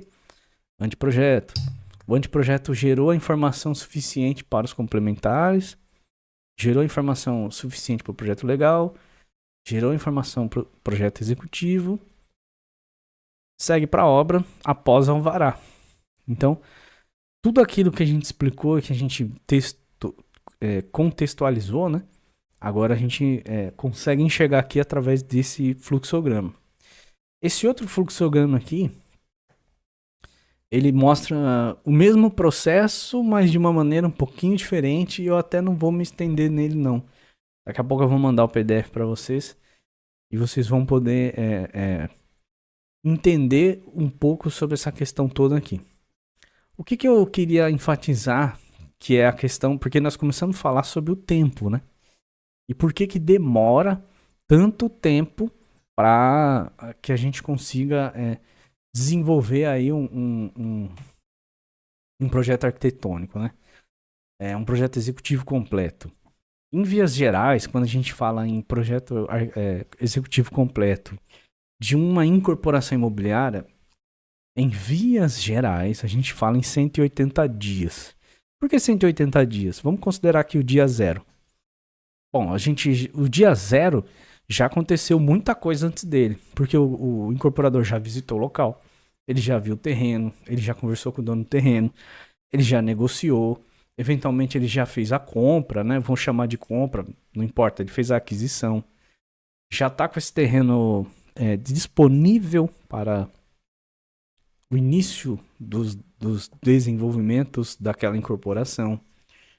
O arquiteto já fez o levantamento de diretrizes urbanísticas para esse incorporador. Então,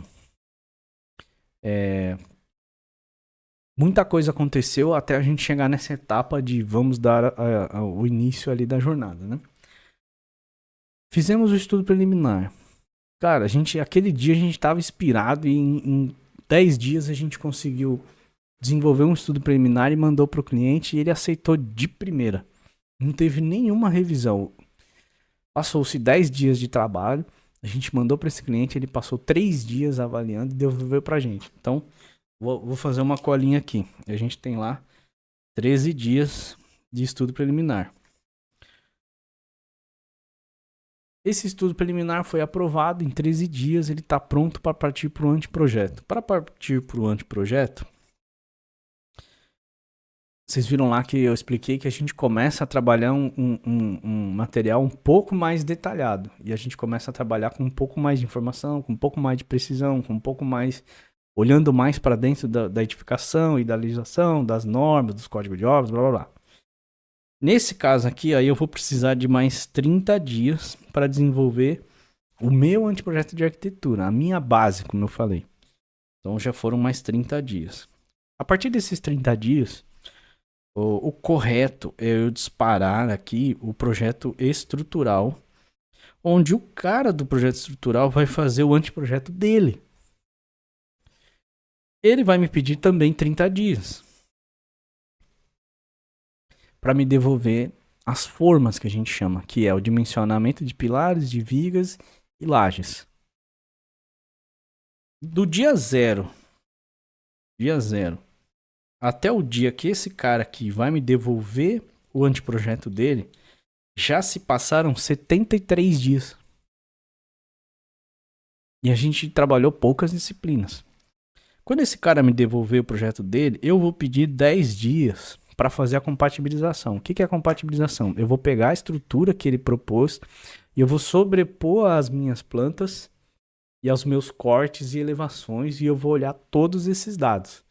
Não encontrei nenhum conflito inicial, não tem nenhum pilar no lugar errado, não tem nenhuma viga com a altura errada. Quando eu falo errado, não é que o engenheiro errou, não é esse o ponto. Mas a gente está conceituando ainda a estrutura junto com a arquitetura. Então o arquiteto é papel dele revisar isso tudo.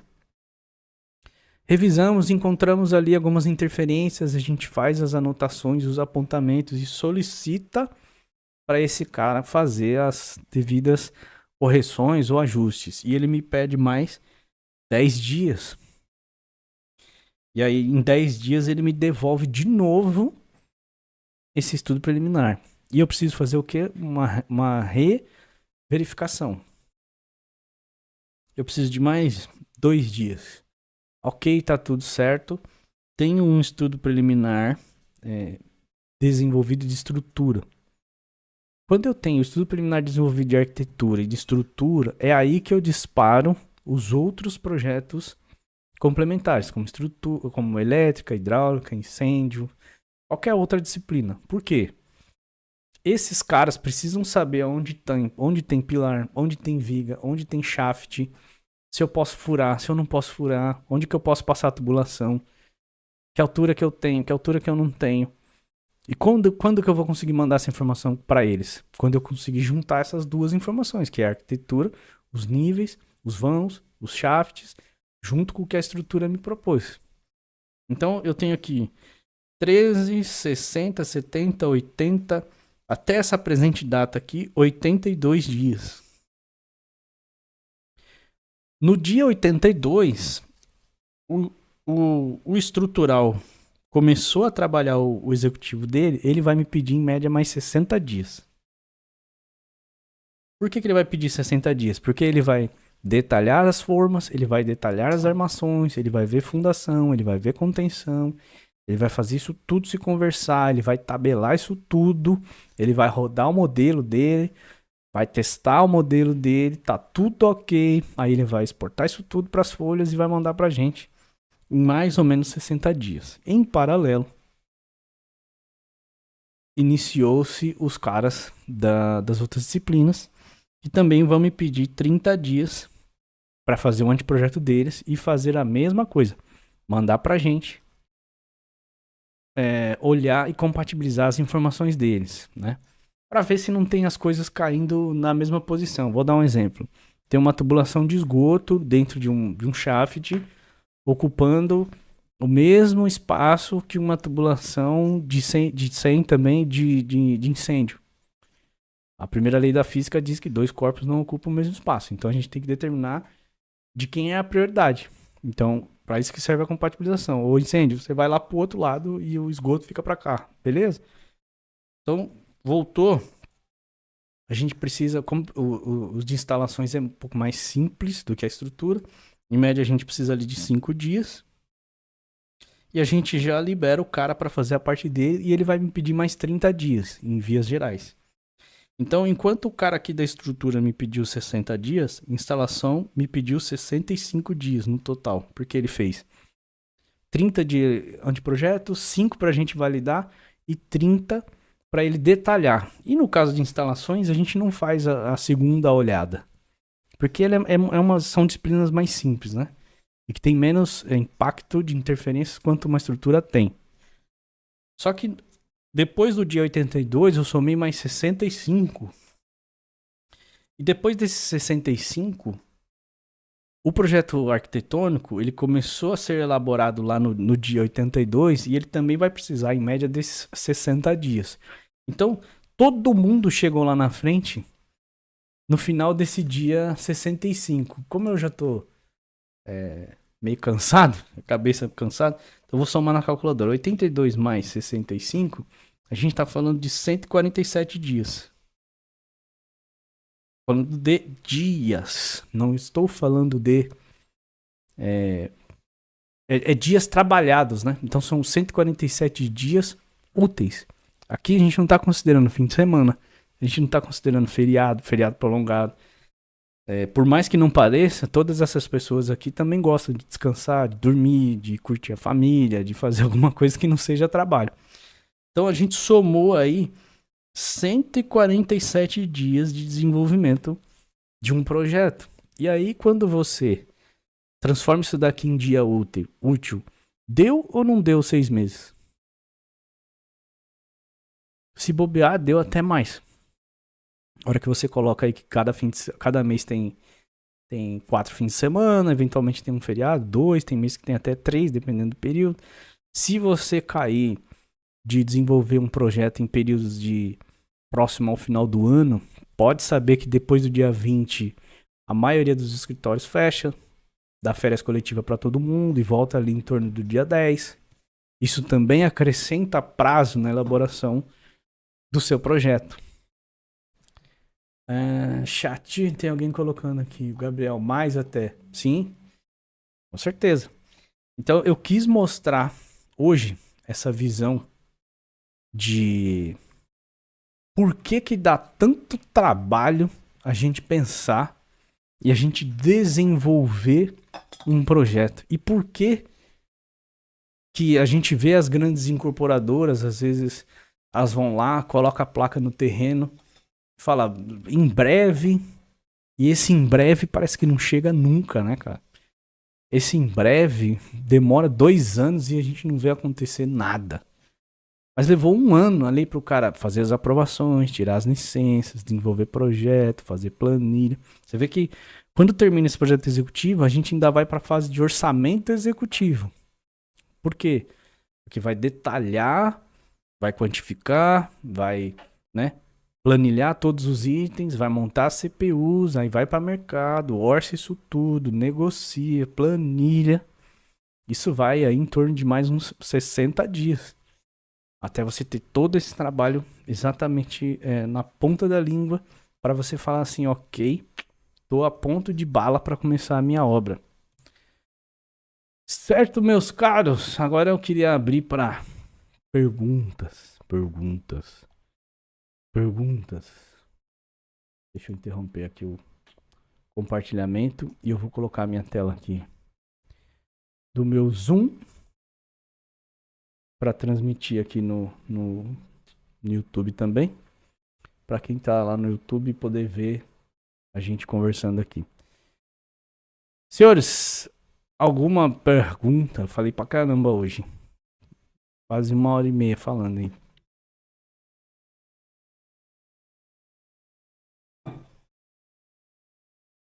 Um por vez aí, por favor. Vamos devagar. Fala aí, Jean, você ficou empolgado, o que eu vi. Então, é bem interessante hoje a aula, e é legal você, Ricardo, compartilhar a tua experiência, né, em alguns projetos que você passou, e aí me faz pensar também em alguns projetos que a gente já vivenciou aqui, não multifamiliar, né, que a gente ainda não iniciou o nosso multifamiliar aqui, mas é muito semelhante essas etapas nos projetos que eu já trabalhei, né, do unifamiliar. E é fundamental, né, você estruturar essa fase de projeto, né, com muitos detalhes, né, quando sai ali do conceitual, vai para o projeto, depois para o executivo, e a gente também vivencia a obra aqui, né, a gente faz nossas construções, e na obra a gente percebe, às vezes, ou a falta ou aquele detalhe que é bem refinado, né? Que não gera nenhuma dúvida, ou a falta de algum detalhe, né? Então, é realmente muito, muito, muito fundamental, importante você ter essa estrutura toda aí de projetos, né? A gente também tem as ferramentas hoje disponíveis, né? O BIM, né, que ajuda pra caramba você montar essas multidisciplinas, a você enxergar interfaces, né, que normalmente ali no plano 2D você não enxerga, ou então numa planta impressa você às vezes não vê um detalhe, você tem que correr pro BIM e dar uma olhada como é que estão essas interfaces, né, no modelo 3D. Então isso ajuda muito. E também me fez lembrar também de um treinamento que eu fiz. Eu tenho uma pós em gerenciamento de projetos, que foi assim, abriu minha mente, né, para essa parte de organização, de controle, sucesso do projeto. E, cara, é isso mesmo. Eu imagino que no multifamiliar, a experiência que você já teve aí, né, em vários projetos que você acompanhou, que você desenvolveu, cara, isso aí o tanto de informações que você precisa organizar, que você precisa processar. Então, gostei pra caramba hoje, eu anotei bastante coisa aqui da nossa aula aqui. Vai ser Você vê, estruturação e organização de projetos. você, como você falou, né? Você tá no mercado do unifamiliar, mas que eu me lembro que a gente conversou, você faz várias casas ao mesmo tempo. Sim, De um conceito diferente, acaba sendo um multifamiliar também, né? sim, é verdade. A Já, intensidade é isso com mesmo. certeza já houve situações em que você teve dificuldade com falta de informação, né? Ou Sim, informação dúbia, ou até às vezes falta de experiência do próprio profissional que desenvolveu o projeto, seja qualquer disciplina, né?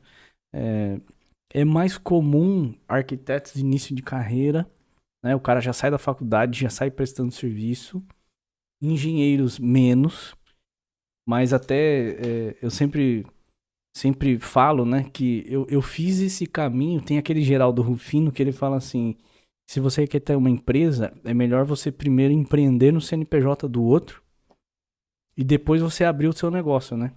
O que ele quer dizer com isso? Para você aprender primeiro com os mais velhos, com quem já é experiente, com quem sabe fazer, com quem já fez, e depois você tentar tocar o barco sozinho, né? E eu vejo que arquitetos, eles são muito eles se empolgam muito com isso, né? Tem muita revista que dá muito marketing para esses caras, né? Então, a molecada vai pra faculdade de arquitetura e acha que a vida vai ser aquele gourmet é, de luxo que as revistas mostram como se aquilo fosse uma rotina. E ele acha que porque ele pegou o diploma, ele tá pronto para trabalhar. Só que ele nunca pisou numa obra, ele nunca é, enfrentou uma situação dessa, fez um estágio ali que ele era aproveitado para cortar e dobrar papel. Ele não desenvolveu nada sozinho, né? E aí ele vai para o mercado e ele começa a cometer algumas falhas, não por imperícia, mas por imprudência, na minha visão. Se ele tivesse, né, caminhado com alguém mais velho, que já é experiente, primeiro, passado ali. Cara, passa uns Verdade. 2 anos, né? No escritório de algum cara mais experiente. Aprende primeiro, e aí depois você vai pro mercado. Mas não, é comum, de fato, os profissionais, principalmente de arquitetura, acabarem de se formar e já se lançar a mercado, né? E é quem sofre, é quem tá lá na ponta, né? É o incorporador, é o empreiteiro, é o pedreiro, é o mestre. Porque os caras são obrigados a usar da criatividade deles, que é uma criatividade infinita, como a gente Uhum. falou. E é, ter que resolver em campo algo que, se tivesse sido pensado ali em mesa, né? Teria sido muito mais fácil, muito mais barato de resolver, né? Sim, isso é uma verdade. A gente vivencia isso, né? Porque a gente faz as nossas construções, então a gente olha assim, pô, essa solução não está prevista. Então não está previsto, quer dizer que vai ter que resolver ali, vai ter que voltar rapidamente com a todo que fez aquele projeto, aquela disciplina, E às vezes para evitar um problema sem maior. prazo e sem orçamento para isso, né? Exato, exato. E por outro lado também a gente vivencia alguns projetos bem feitos, bem detalhados, bem pensados, né? Já trazendo soluções de outros projetos, né, que enfrentou aquela dificuldade e agora nesse projeto está resolvido, né? Então, isso também a gente já vivenciou. Sim. Legal, show de bola. Diga aí, Juliano, você tava com a mão levantada aí? Ricardo, além de muitas vezes passar por diversos profissionais, o projeto, no meu caso aqui, eu gosto de estar lá acompanhando desde a marcação da obra, tudo, eu faço questão disso. Agora, na parte de conferência de orçamento para fazer todas as tubulações antes do radier de uma obra aqui que eu tenho aqui, me chama a atenção, vou tentar virar aqui o celular para que vocês vejam, o arquiteto não se deu conta. Nós temos uma garagem aqui, ó, essa garagem, se der de observar, ela é tudo em concreto aparente. Olha o que eu tinha, caixas de passagem em cima do concreto aparente. Daí eu ligo para o arquiteto, meu amigo, quem é que fez a compatibilização do projeto? Como é que a gente vai fazer isso? Ele, joga para grama. Ah, e se o cara não pensa antes? Sim. E quem é E que se eu conceituou esse não olhei? concreto aparente, né? Então o que que adiantou para ter uma tampa ali, enfim, né?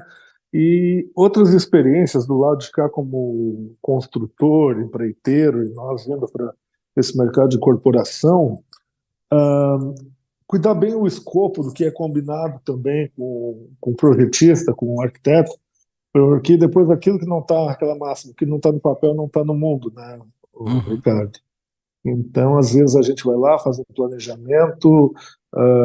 Hoje, essa nova turma, essa nova geração que sai, não todos, mas que sai da faculdade, é bem assim como você falou. Eles vão lá, te passam um orçamento, um escopo, às vezes estão X quilômetros daqui, não fazem o trabalho que tu faz, tu te desloca todo dia para lá e para cá, e daí, dentro daquilo, não precifiquei essa gasolina, não precifiquei aquilo, e acabam não dando assistência devida dentro do canteiro, e como bem você frisou ali, o pessoal do canteiro, eles não têm a mesma cultura que a gente teve de ensino, de estudo e tal, e passa algumas coisas batidas, né?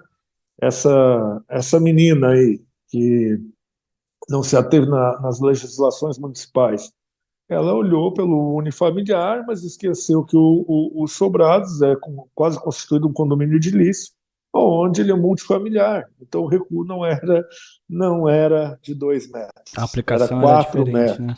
Então. totalmente diferente. A sorte conseguimos conciliar e ter a solução para isso, mas se nós tivéssemos talvez feito o que você fez, refinado 17 vezes, não teria passado, né? E, enfim, né? O arquiteto, Ricardo, não sabia que tu teve essa experiência de ler 40 e poucos dias aí, várias normativas, e está dentro de um canteiro. Isso daí é o que traz à luz toda essa experiência que tu vem passando para nós aí. Eu, como executor, eu sei o que muitas vezes a gente pega na mão, tem que estar revisando, e o arquiteto, o desenvolvedor, o criador disso, ele tem que ser o teu parceiro do início ao fim. Nesse nosso caso, essa menina ela foi interrompida, o contrato dela. Agora imagina o novo profissional, como que está se virando. Olha a Uhum. cabeça desse cara, que bomba que ele pegou.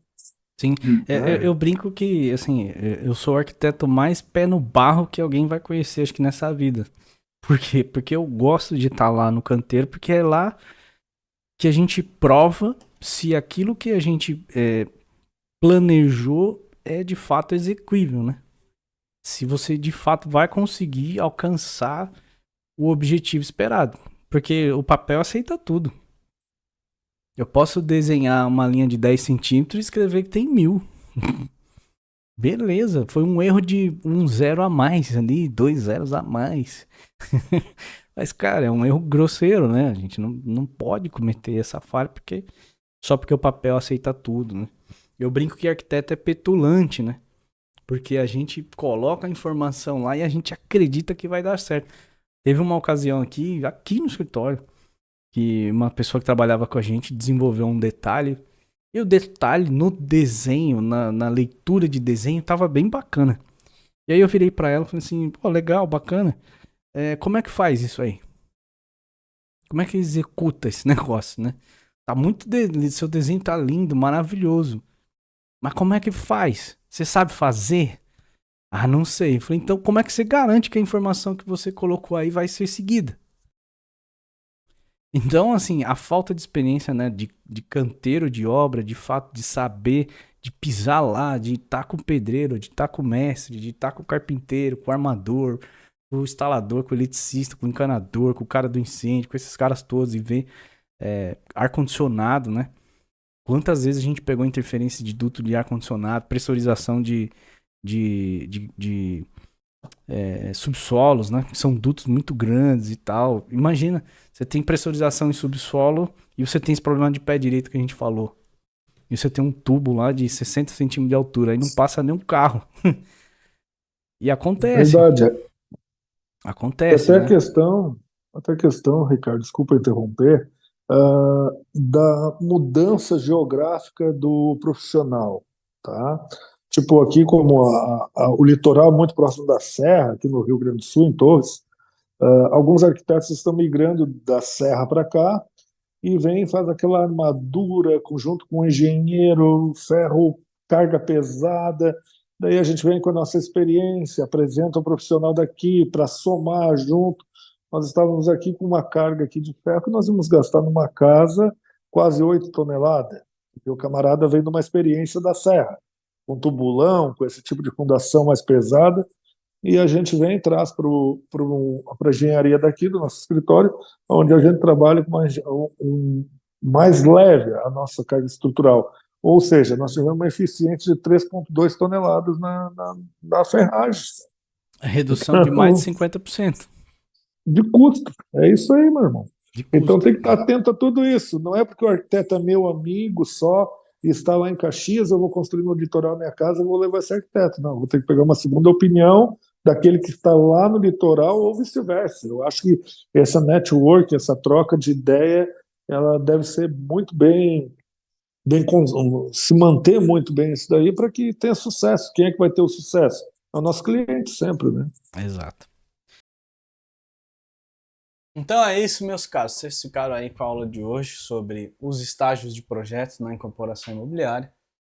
Espero mais uma vez ter contribuído com você, que possa aí ter aberto a tua visão em relação a cada etapa de projeto, qual é a importância de cada um, por que um vem primeiro, por que vem depois, por que demora, por que o brasileiro tem dificuldade em valorizar a questão do planejamento. É muito importante ter um alinhamento entre o incorporador e o projetista. É muito importante ter a visão do projetista para que você consiga demandar trabalho para ele. É muito importante que ele seja seu parceiro. E é muito importante também que ele entenda um pouco sobre o que você faz. E aí acho que é interessante você mandar o nosso canal para ele, compartilha com ele, para que ele possa entender um pouco sobre a incorporação imobiliária, né? Às vezes a gente fica ali no nosso quadrado, e o quadrado ele é pequeno dentro de uma grande sala, e a gente não consegue saber o que acontece nos quadrados ao lado. Mas aqui, quem é do mercado imobiliário tem a oportunidade de poder participar, poder aprender, poder ver cases, poder dividir as suas opiniões com os demais parceiros do grupo e do nosso hall de networking, né? Se você quiser também, a gente tem um grupo fechado de WhatsApp que estão lá alguns incorporadores do país todo, e que a gente discute alguns temas, a gente fala, a gente tira dúvidas, a gente manda parceiros, a gente fomenta negócios, a gente faz muita coisa por lá. Não é um grupo de bom dia, boa tarde, boa noite, né? Cada um tem seus afazeres, cada um tem aí a sua rotina, mas na medida do possível as pessoas se ajudam lá. Então, se você quiser participar, ou também se você quiser apoio do Incorpora Comigo em alguma etapa da sua jornada, você tem o meu contato aí nas redes sociais. Eu vou colocar aqui a finalização aqui da aula de hoje. Aqui você tem o meu contato, você tem meu endereço, você tem como me achar, tá? Se você apontar o celular aí para esse QR Code, esse aqui, certo? Você vai entrar em contato direto pelo WhatsApp comigo, ou o meu número tá logo ali em cima. Tem as redes sociais que mostram aí pra cá, né? Mostram aí como você me acha, tá bom? Então, mais uma vez, muito obrigado, fiquem com Deus aí e até a próxima. Valeu!